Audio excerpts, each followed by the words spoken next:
Esta tarde, hoy 30 de julio del 2017, falta solamente un día para que termine este mes y ya se ve muy rápido, gloria a Dios. Y nosotros, qué bueno que seguimos con la necesidad de buscar al Señor y de acercarnos a Él en todas las formas que Él así nos lo hace ver en su palabra. Acompáñenme, hermanos, vamos a ver el versículo 19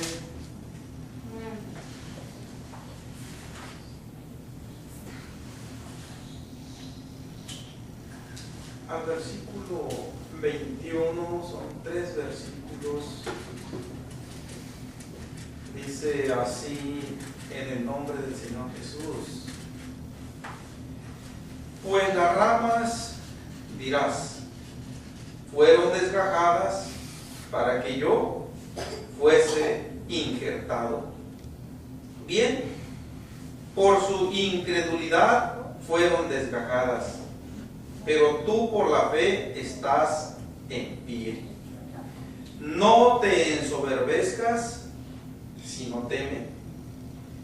Porque si Dios no perdonó a las ramas naturales, a ti tampoco te perdonará. Amén. Gloria a Dios. Miren qué prevenciones tan más llenas de seriedad. Amén. El perdón de Dios es de un valor tan alto que el ser humano no puede ser merecedor de él, ni tampoco lo puede conseguir por méritos propios. El perdón de Dios es un acto soberano de Dios que Él lo ejerce sobre aquel que se arrepiente y que se vuelve del mal camino a la voluntad de Dios. Estas son una de las palabras que podemos usar para describir ese acto soberano de Dios de perdonar. Esa es la última palabra que menciona el apóstol Pablo en el contexto leído. Gloria a Dios. Seguimos nosotros viendo aquí, hermanos, terminamos viendo en la predicación pasada, en este tema, ¿ha desechado Dios a su pueblo?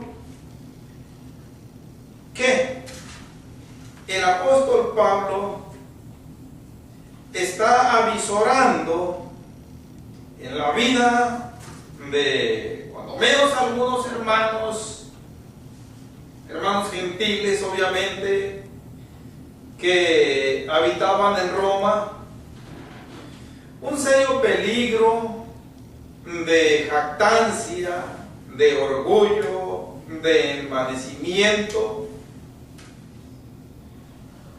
y cayendo en el error de pensar que aquellos judíos que fueron desgajados fue precisamente porque rechazaron al Señor Jesucristo en su venida y se mantuvieron en esa equivocada postura sin una muestra de cambio, y en un momento determinado Dios los desarraigó, y en la figura ilustrativa que viene usando el apóstol Pablo del árbol del olivo con sus respectivas ramas, nos dice ilustrativamente que aquellas ramas que fueron desgajadas, que se refiere a todo aquel israelita que rechazó al Señor Jesucristo como el Salvador y que no se sometió a su autoridad, quedaron esos lugares vacíos, y a Dios le plació tomar de aquellas ramas de olivo silvestre para colocarlas en aquel vacante, o como dice la palabra que el apóstol Pablo usa aquí, las injertó ahí.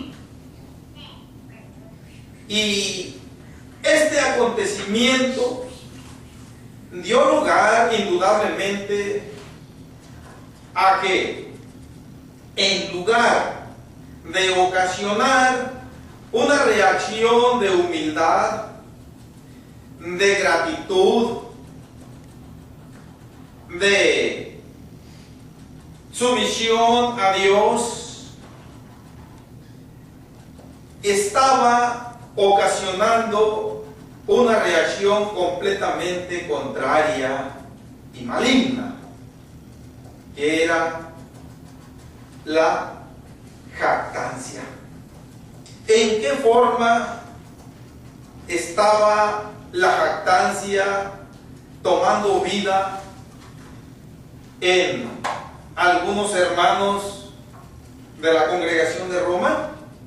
Bueno, por las palabras que nosotros estamos viendo ahí en el versículo 19, es el hecho de que pensaban y llegaban a la convicción de que ellos eran mejores que aquellos judíos que fueron cortados, lo cual es una actitud errada, equivocada, porque nadie tenemos méritos propios, personales, que hagan que Dios se fije en nosotros de alguna manera, pero más concretamente, que Dios vea atractivo en nosotros para perdonarnos, para restaurarnos y para darnos la salvación.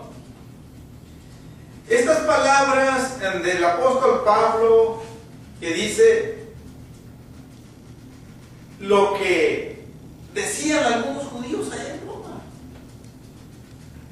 ellos o ellas, refiriéndose a las ramas, fueron desgajadas, o en el aspecto masculino, ellos, los judíos, fueron desgajados para que yo fuese injertado, porque Dios vio en mí algo mejor, y en ellos vio algo réprobo, algo malo, algo reprobado, y es por eso que yo he formado parte de ese olivo, de ese buen olivo, que viene simbolizando de alguna manera el pacto que Dios hizo de su voluntad con Abraham para prometerle aquella simiente a futuro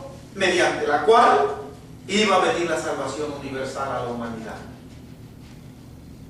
Entonces, aquellos judíos, en lugar de haber adoptado aquella actitud de gratitud, de humildad, de perdón, ellos equivocadamente se habían dejado atrapar por la jactancia, por el envanecimiento, y se pensaban mejores que los judíos que habían rechazado al Señor Jesús. Y el apóstol Pablo les dice que hay un peligro mortal si no cambian esa actitud de pensar, que obviamente ese pensamiento se materializaba en actitudes concretas que de alguna manera reflejaban menosprecio hacia aquellos que rechazaban al Señor Jesucristo. Y el apóstol Pablo, de parte de Dios, con el fin de ayudarlos, les está diciendo, bueno, es cierto que ellos fueron desgajados. La palabra que usa en el inicio del versículo 20, cuando dice bien, se está refiriendo a la afirmación de que fueron desgajados, o sea, fueron arrancados algunos judíos para que los gentiles tuvieran acceso a la simiente, aquella simiente espiritual que Dios le había prometido a Abraham, y como consecuencia habían tenido acceso al verdadero Israel, a la iglesia del Señor Jesús. Una distinción que es muy grande y que pues, es un privilegio aquel que la recibe, ¿cierto? Dios soberanamente decidió hacerlo así. Los desgajó. Más adelante usa la palabra los cortó. Al final del versículo 22 la palabra, la tenemos esa palabra. Ya llegaremos ahí en su oportunidad. Ciertamente para que ustedes fueran injertados. Pero fíjense bien cómo estuvo eso. No es como ustedes piensan. No es que Dios los tomó porque los vio mejores que a ellos. No. El actuar de Dios en ocasiones, cuando nosotros no lo comprendemos,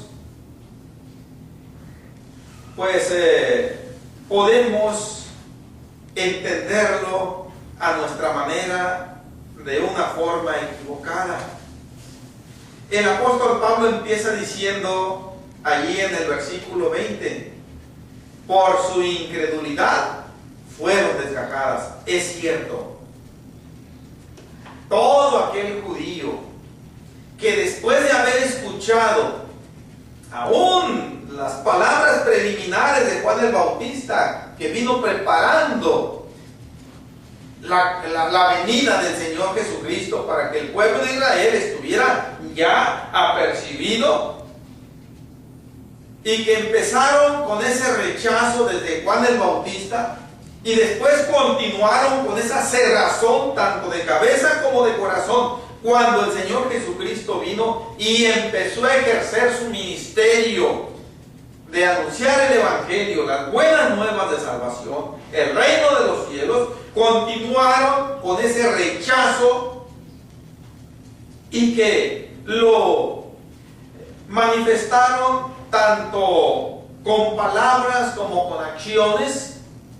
Dios en su momento y de una manera definitiva, dice, los desarraigó, los desgajó o los cortó.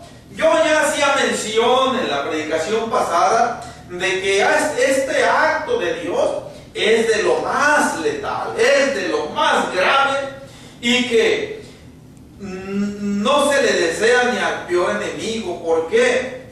Porque es el acto definitivo mediante el cual Dios dicta sentencia definitiva sobre el elemento humano que después de haber pasado por un proceso de conocimiento, después de haber disfrutado de una serie de oportunidades con pruebas bien visibles y palpables, le dijo al Señor: no quiero someterme a ti, no quiero que te metas tú en mi vida, y esa es mi postura final. no tiene caso que sigamos platicando de esto. Algo de esto a mí me han dicho varias veces cuando le he hablado en algunas ocasiones a gente de la palabra de Dios. Así literalmente. A mí el hermano Salomón en una ocasión nos dijo, un joven, bastante joven estaba. Digo, yo no creo en eso. Este mundo, dice, está tan irregular, está tan contrastado. Mientras unos viven en la opulencia, otros están en la miseria, muriendo de hambre. Por allá mencionó una isla del Caribe, por allá en Jamaica, Puerto Rico, algo así, dice, las mujeres se prostituyen por un vaso de agua, de la miseria que hay. Y tanto enfermo, tanta maldad, dice. Yo no creo en que Dios exista, porque si Dios existiera no hubiera esa desigualdad tan grande. Y de alguna manera le dije, mire, pues precisamente a personas como usted y como yo, duras así, cerradas, vino el Señor Jesucristo a morir para que cambiemos. Pues si quiere seguir hablando lo que usted quiera, yo, por mí no hay problema, yo lo puedo seguir escuchando, no tengo nada que hacer, pero yo le anticipo que está perdiendo el tiempo conmigo. Bueno, le dije yo, si Dios respeta esa postura suya, ¿quién soy yo para no respetarla? Es triste, de veras que me siento dolor en mi corazón sus palabras, porque a final de cuentas, si usted da el último respiro en esa postura, es bastante terrible lo que le espera. Partir de esta vida sin el perdón de Dios, sin la reconciliación con Dios, es partir hacia la eternidad llevando a cuestas la maldición más grande que hay en el universo. Partir como adversario de Dios, como enemigo de Dios. Y eso equivale a dirigirse hacia un horrendo lugar de tormento. Entonces, pero, le dije yo, usted es el que está tomando la decisión. Pero la palabra de Dios lo está conminando al cambio y le está diciendo que Dios le está ofreciendo la oportunidad. Le está extendiendo inclusive su mano para estrechársela. Pero usted la retrae y dice que no la quiere estrechar. Si Dios no lo obliga, yo tampoco. Ahorita aparentemente no hay mayor trascendencia, pero viene el momento en donde se va a resentir esta decisión equivocada y ya no habrá lugar para la solución. Y eso, hermanos, es lo que sucedió con las ramas que fueron desgajadas. Se mantuvieron en esa postura, continuaron con vida. Yo he mencionado, solamente Dios supo en qué momento ejecutó ese desgajamiento sobre parte del pueblo de Israel, y le plació ir tomando elementos gentiles para ponerlos en lugar de ellos. Ahora, el apóstol Pablo les está diciendo, eso sucedió porque ellos no creyeron, porque se mostraron incrédulos. Aquí usa la palabra incredulidad, no creer. Bien. Ahora, bueno, eso fue lo que ellos adoptaron. Ustedes adoptaron una actitud completamente diferente.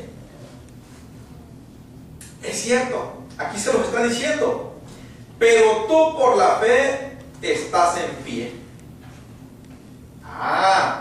Aún estas palabras pudieran surtir un efecto completamente diferente al que debe ocasionar. Tú, por la fe, estás en pie. ¿Qué les está diciendo con estas palabras el apóstol Pablo? Ustedes no tienen ningún mérito para estar aquí perteneciendo a la iglesia de Cristo. No crean que porque ustedes eran mejores, es por la fe. Ahora, la fe, vamos a detenernos un poquito en esta pequeña palabra de 2 letras solamente que trasciende hasta la eternidad. La fe.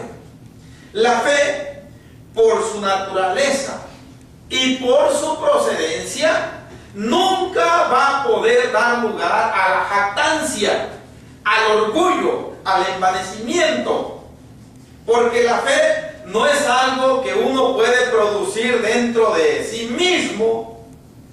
La fe no es algo que es manejable a nuestro antojo. El apóstol Pablo les está diciendo que eso es lo que los mantiene en pie. O sea, con vida espiritual. En otras palabras, la fe es lo que los ha unido al pacto que Dios hizo con Abraham. ¿Cierto? Han ingresado a la simiente espiritual que Dios le prometió a Abraham. ¿Por qué? Porque creyeron. Pero esa manera de creer, hermanos, aún es un misterio. Miren, vamos un momentito aquí adelantito, Efesios capítulo 2. Yo acabo de mencionar que la fe, por su naturaleza y por su procedencia, aquel que es honrado de parte de Dios con ella, nunca va a dar lugar a la jactancia, al orgullo, a la soberbia, ni a ninguna reacción carnal. Efesios capítulo 2, solamente el versículo 8. Amén. Dice: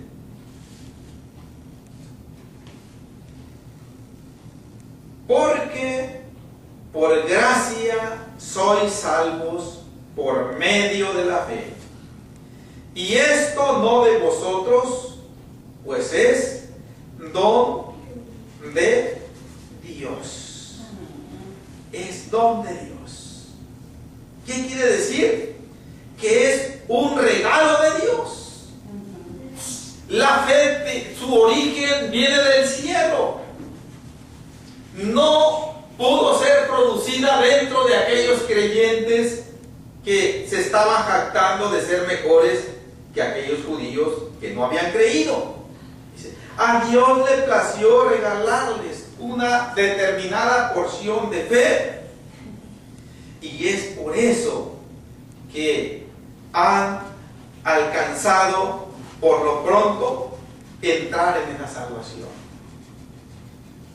Pero no por mérito personal, sino porque a Dios le plació darles ese regalo. Ahora, mis hermanos, yendo un poco más profundo en esto de la fe, yo tengo una experiencia muy personal y nunca la voy a olvidar. Cuando yo me vi entre la espada y la pared, cuando yo en mi vida sentí que tenía que hacer la decisión crucial, la decisión de decisiones, cuando ya no me quedaba a mí un mañana para vivir. Si quizá me quedarían minutos solamente porque yo ya había tomado la decisión de suicidarme, pero ya en días pasados, hermanos valientes me habían hablado del Evangelio, me habían hablado de la palabra de Dios, y yo soberbiamente los había rechazado. Había amagado con cortar la amistad que nos unía si me seguían hablando de eso. Pero cuando menos me hablaron de lo más importante, que solo en Cristo Jesús hay esperanza de salvación, que solo en Cristo Jesús hay esperanza del cambio, hay esperanza del perdón, hay esperanza de la restauración y hay esperanza de la vida eterna y en nadie más. Amén. Solo Cristo Jesús puede dar paz. Y era lo que yo no tenía en mi vida. Dentro de mí había una revolución de pensamientos mortales que estaban ya como los tentáculos de un pulpo rodeándome e inmovilizándome. Pero estando yo en ese torbellino mortal, se presenta el Señor Jesucristo y me dice: así como cambié a tu compadre Agustín Díaz, si te puedo cambiar a ti. Mira, el Señor aún se rebaja a la miserable condición de nosotros en la basura. Sabemos que eso del compadrazgo no existe en la vida del cristiano. Eso es una parte tradicional, una parte del engaño de la religión pagana. Pero el Señor, de todas maneras, para para presentarse así conmigo, dijo, así como yo lo conocí a mi compadre Agustín, voy a decir estas palabras, ubicándome en aquel tiempo histórico. Yo supe lo que era mi compadre Agustín. Él se empinaba las botellas de tequila. Él era bastante pues atrevido y anduvo batido en el pecado, en el adulterio, en problemas fuertes. Él también llegó a agarrar el cuerno de chivo y esa era parte de lo que yo conocí de aquel Agustín, a que el Señor me lo puso como una especie de ejemplo para que yo tomara la decisión. Yo fui el que lo cambié a él. Tú viste cómo estaba. No lo cambió la policía. No lo cambió la institución de calidad o de beneficencia pública. El gobierno no pudo hacer nada.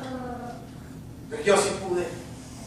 Y ahora él está yendo a alabarme al templo cada día de culto.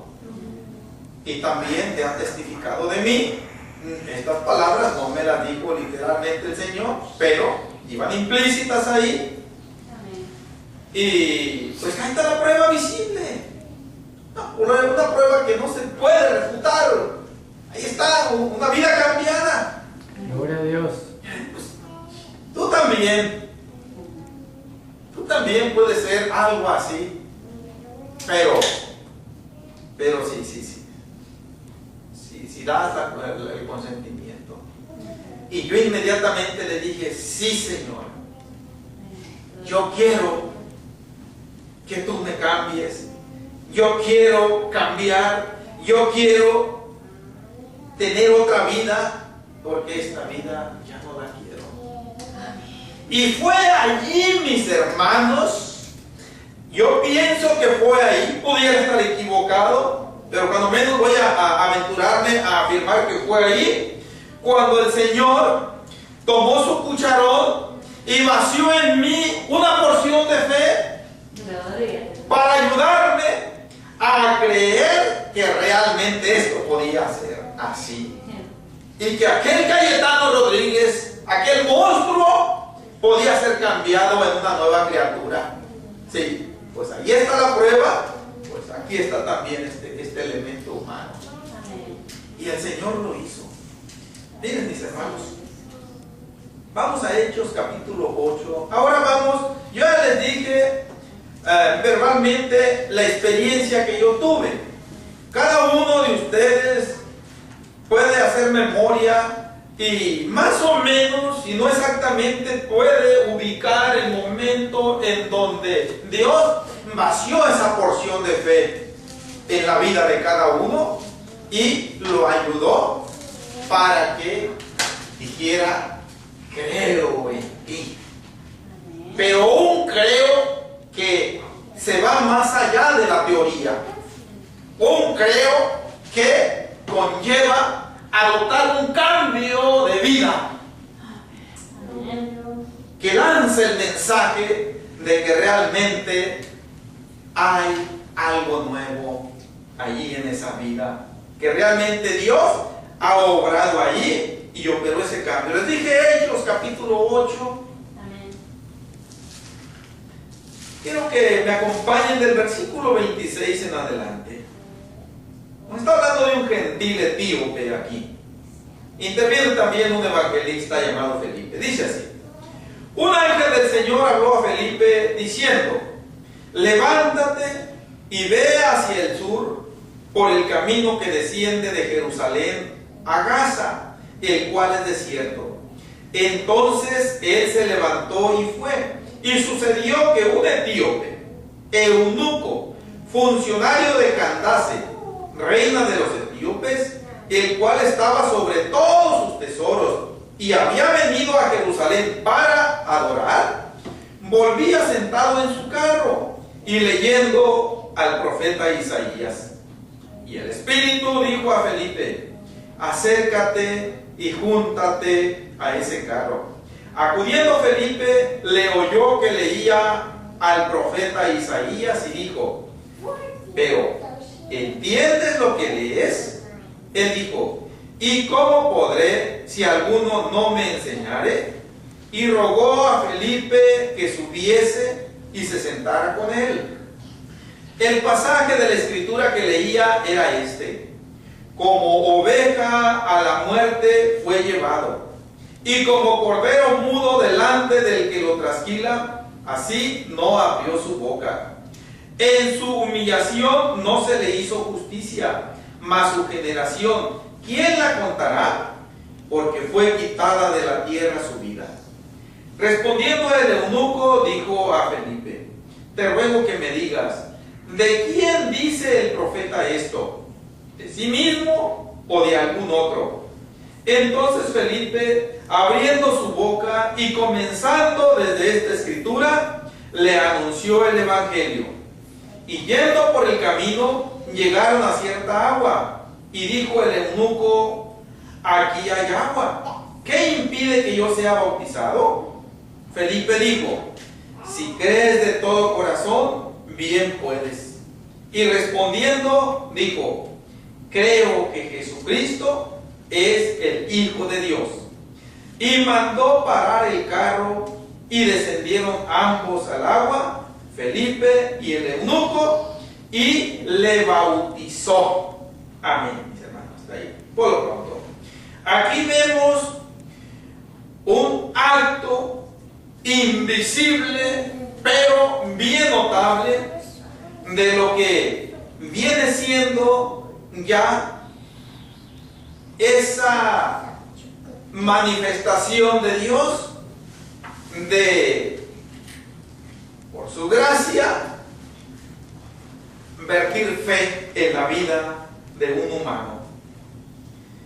Dios no está pidiendo una confianza ciega en Él, aunque, vamos a decirlo con algunas palabras, podemos tenerla, pero no.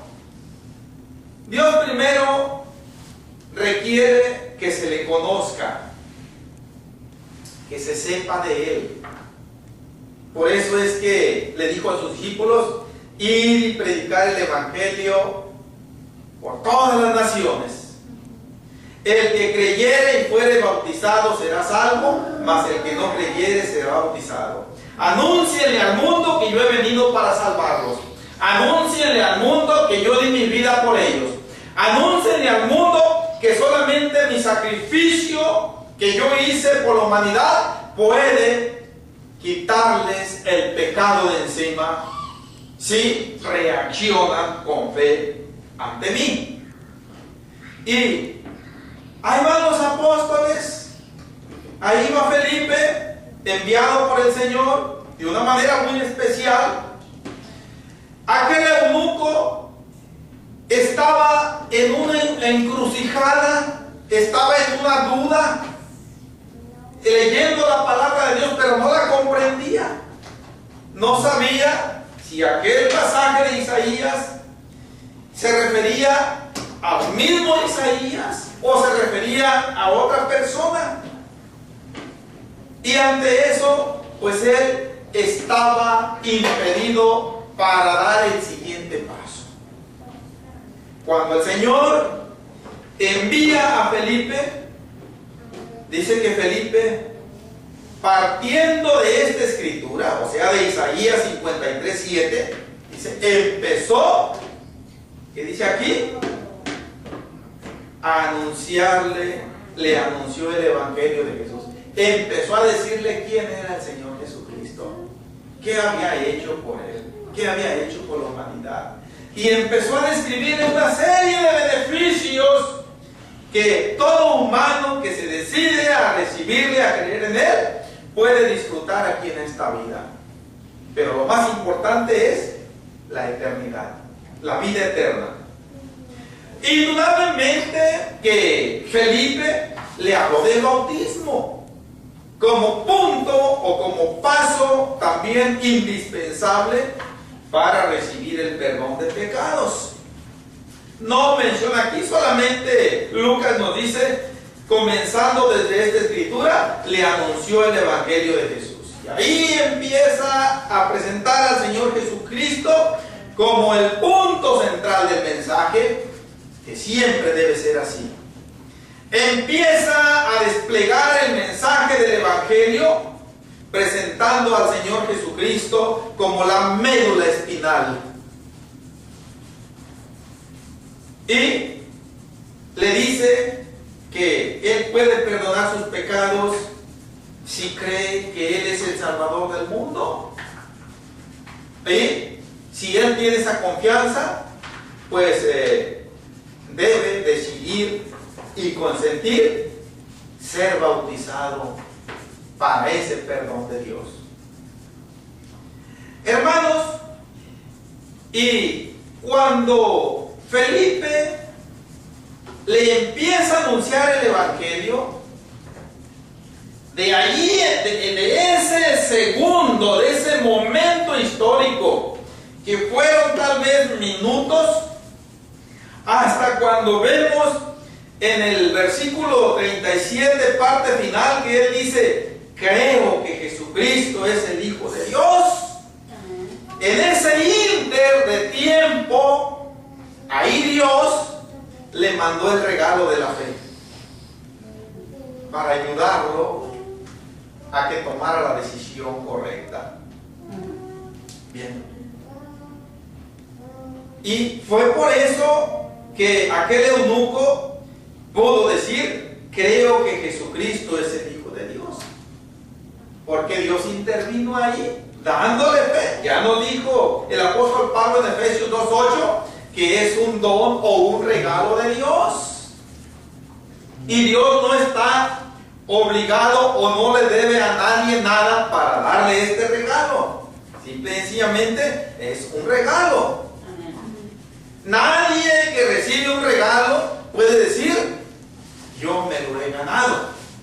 Porque entonces ya no sería regalo, sería un pago. Entonces, si el Señor no hubiera intervenido dándole fe al eunuco, el eunuco simple y sencillamente hubiera dicho, yo no creo. Total, tengo bastante dinero, soy el principal funcionario de la reina de Candace, estoy sobre todas sus posesiones y no tengo necesidad de andar creyendo estas cosas como normalmente dice mucha gente de la humanidad en ese tiempo. Pero Dios tuvo de él misericordia. Ahora aquí desaparece de las páginas de la Biblia aquel eunuco. No sabemos nosotros ya más qué fue de él. Lo que sí nosotros podemos suponer es que él perseveró para vida eterna. Mas la realidad en sí no podemos saberla, porque no supimos qué fue de su vida posterior. No supimos si perseveró hasta el fin o en un momento lamentable de su vida apostató, pero el énfasis aquí es ese regalo precioso de Dios que se da. Vamos al capítulo 14 de este mismo libro de Hechos.